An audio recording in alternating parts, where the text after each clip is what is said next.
बिस्मिल्लाहिर्रहमानिर्रहीम। सूदी निज़ाम की ख़राबियाँ, ये टॉपिक चल रहा है। कुछ वीडियो इससे पहले हो गई। अभी इसमें यह टॉपिक है छोटा सा कि मशारकत में अमली दुश्वारी फरमाया गया। लेकिन इसमें एक अमली दुश्वारी है, वो ये है कि अगर कोई शख्स मुशारका की बुनियाद पर बैंक से पैसे ले गया और मुशारका के मानी नफ़ा और नुकसान में शिरकत यानी प्रॉफिट एंड लॉस शेयरिंग के हैं। अगर नफ़ा होगा तो इसमें भी शिरकत होगी और अगर नुकसान होगा तो इसमें भी शिरकत होगी।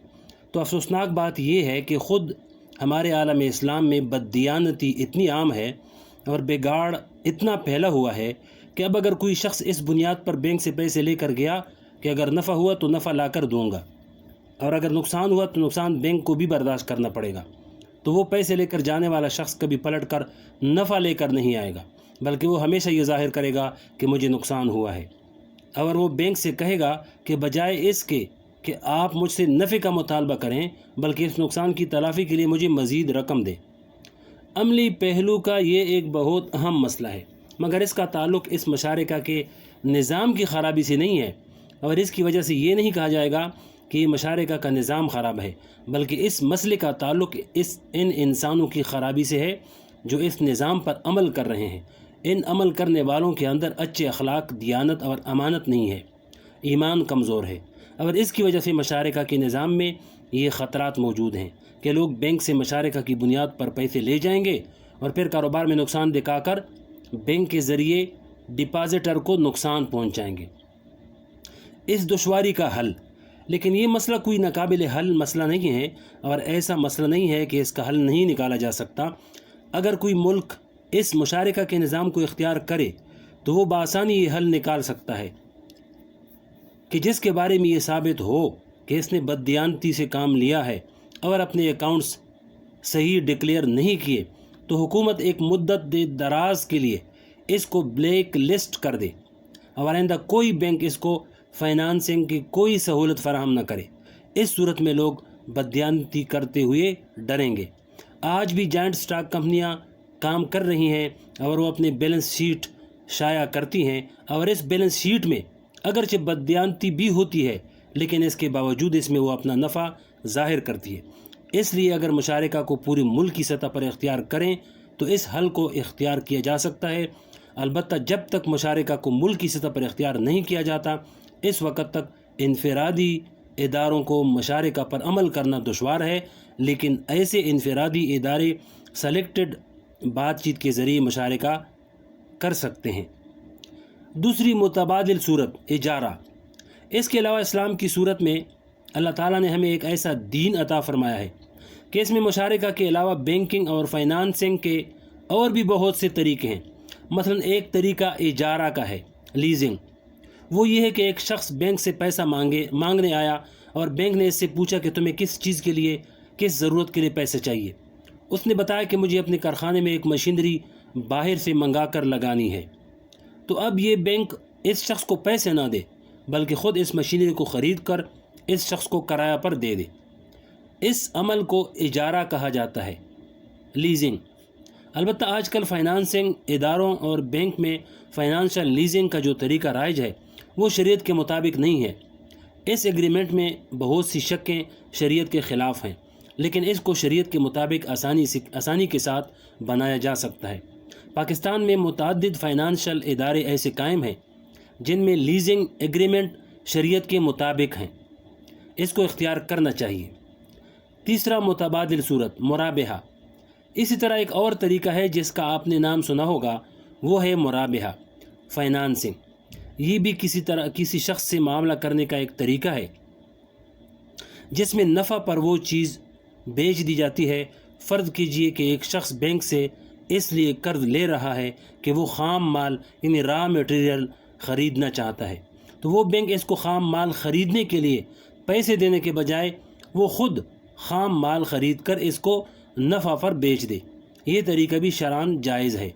बाद लोग ये समझते हैं कि मुराबहा की ये सूरत तो हाथ घुमाकर कान पकड़ने वाली बात हो गई, क्योंकि इसमें बैंक से नफ़ा लेने के बजाय दूसरे तरीके से नफ़ा वसूल कर लिया। ये कहना दुरुस्त नहीं।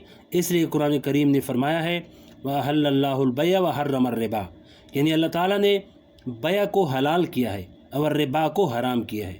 اور مشرکین مکہ بھی تو یہی کہا کرتے تھے کہ بیع بھی تو ربا جیسی ہے، اس میں بھی انسان نفع کماتا ہے اور ربا میں بھی انسان نفع کماتا ہے، پھر دونوں میں فرق کیا ہے؟ قرآن کریم نے ان کا ایک ہی جواب دیا کہ یہ ہمارا حکم ہے کہ ربا حرام ہے اور بیع حلال ہے، جس کا مطلب یہ ہے کہ روپیہ کے اوپر روپیہ نہیں لیا جا سکتا اور روپیہ پر منافع نہیں لیا جا سکتا، لیکن اگر درمیان میں کوئی چیز یا مال تجارت آ جائے تو اس کو فروخت کر کے نفع حاصل کرے، اس کو ہم نے حلال قرار دیا ہے، اور مرابحہ کے اندر درمیان میں مال آ جاتا ہے، اس لیے شریعت کے اعتبار سے وہ سودا جائز ہو جاتا ہے۔ لیکن جیسا کہ میں نے عرض کیا، یہ مرابحہ اور لیزنگ مطلوبہ اور پسندیدہ متبادل نہیں ہے اور اسے تقسیم دولت پر کوئی بنیادی اثر نہیں پڑتا۔ البتہ پسندیدہ متبادل مشارکہ ہے، لیکن آئندہ جو منفرد ادارے قائم کیے جائیں ان کے لیے آزمائشی اور تجارتی مدت میں مرابحہ اور لیزنگ پر بھی عمل کرنے کی گنجائش موجود ہے، اور اس وقت بھی کچھ فائنانشل انسٹیٹیوشن ان بنیادوں پر کام کر رہے ہیں۔ بہرحال یہ تو سود اور اس کے متعلقات کے بارے میں عام باتیں تھیں جو میں نے عرض کر دی۔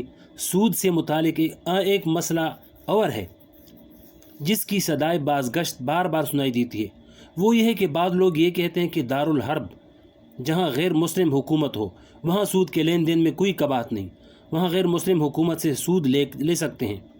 اس مسئلہ پر بھی بہت لمبی چوڑی بحثیں ہوئی ہیں، لیکن حقیقت یہ ہے کہ چاہے دارالحرب ہو یا دارالسلام، جس طرح سود دارالاسلام میں حرام ہے اس طرح دارالحرب میں بھی حرام ہے۔ البتہ اتنی بات ضرور ہے کہ عام آدمی کو چاہیے کہ اپنا پیسہ بینک کے اندر کرنٹ اکاؤنٹ میں رکھے جہاں پیسوں پر سود نہیں لگتا، لیکن اگر کسی شخص نے غلطی سے سیونگ اکاؤنٹ میں پیسے رکھ دیے اور اس رقم پر سود مل رہا ہے تو پاکستان میں تو ہم لوگوں سے کہہ دیتے ہیں کہ سود کی رقم بینک میں چھوڑ دو، لیکن ایسے ملکوں میں جہاں ایسی رقم اسلام کے خلاف کام پر خرچ ہوتی ہے وہاں اس شخص کو چاہیے کہ وہ سود کی رقم بینک سے وصول کر کے کسی مستحق زکوٰۃ شخص کو ثواب کی نیت کے بغیر صرف اپنی جان چھڑانے کے لیے صدقہ کر دے اور خود اپنے استعمال میں نہ لائے۔ ایک بات اور عرض کر دوں، وہ یہ ہے کہ یہ کام نسبتاً ذرا مشکل لگتا ہے، لیکن اس کے باوجود ہم مسلمانوں کو اس بات کی پوری کوشش کرنی چاہیے کہ ہم خود ایسے مالیاتی ادارے قائم کریں جو اسلامی بنیادوں پر کام کریں، اور جیسا کہ میں نے ابھی آپ کے سامنے عرض کیا کہ مشارکہ، مرابحہ اور لیزنگ کی مکمل اسکیمیں موجود ہیں اور ان بنیادوں پر مسلمان اپنے ادارے قائم کر سکتے ہیں، اور یہاں کے مسلمان ماشاءاللہ اس بات کو سمجھتے ہیں اور اس میں خود ان کے مسائل کا بھی حل ہے۔ ان کو چاہیے کہ یہاں رہ کر فائنانشل انسٹیٹیوٹ قائم کریں۔ امریکہ میں میرے علم کے مطابق کم از کم ہاؤسنگ کی حد تک 2 ادارے موجود ہیں اور وہ صحیح اسلامی بنیادوں پر کام کر رہے ہیں، ایک ٹورنٹو میں اور ایک لاس اینجلس میں ہے۔ اب ان اداروں کی تعداد میں اضافہ ہونا چاہیے اور مسلمانوں کو اپنے طور پر ایسے ادارے قائم کرنے چاہیے، لیکن اس کی بنیادی شرط یہ ہے کہ ماہر فقہا اور مفتی حضرات سے مشورہ کر کے اس کا نظام قائم کریں۔ اور اس سلسلے میں اگر آپ مجھ سے بھی خدمت لینا چاہیں گے تو میں ہر قسم کی خدمت کے لیے حاضر ہوں۔ جیسا کہ میں نے عرض کیا کہ اس وقت دنیا میں تقریباً 100 ادارے کام کر رہے ہیں اور تقریباً 5 سال سے میں ان اداروں میں خدمت کر رہا ہوں۔ اللہ تعالیٰ آپ حضرات کو اس کی توفیق عطا فرمائے اور مسلمانوں کے لیے کوئی بہتر راستہ اختیار کرنے کی توفیق عطا فرمائے، آمین۔